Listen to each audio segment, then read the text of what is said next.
name is Misha. I'm one of the dietitians here at CMH, and today we're making garden vegetable pasta. We are making our own sauce, so it's going to be low sodium. It's not going to have any added sugars in there that you don't know about. And then also we're using up a bunch of those vegetables that you might just be having an abundance of in your garden at this time of year. Whole wheat pasta is going to be higher in fiber and give us a little bit of protein. So I have that cooked already here, and we're just going to add that to our baking dish. So for the sauce, we are going to do some olive oil and some garlic to start out, about a teaspoon of garlic.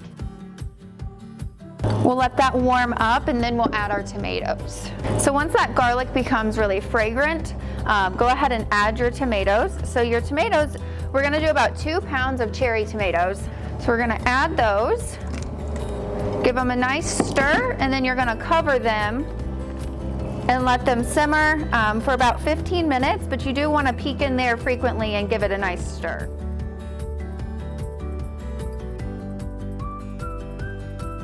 Tomatoes have really reduced down. We're just going to add it to our dish that has the pasta already ready for us. And don't worry about it getting cold. We're going to put it in the oven, so it's going to warm back up. We're just going to toss this together, and then we're going to move on to cooking our vegetables. So we're using zucchini and squash. You just want to go ahead and cook them in a skillet.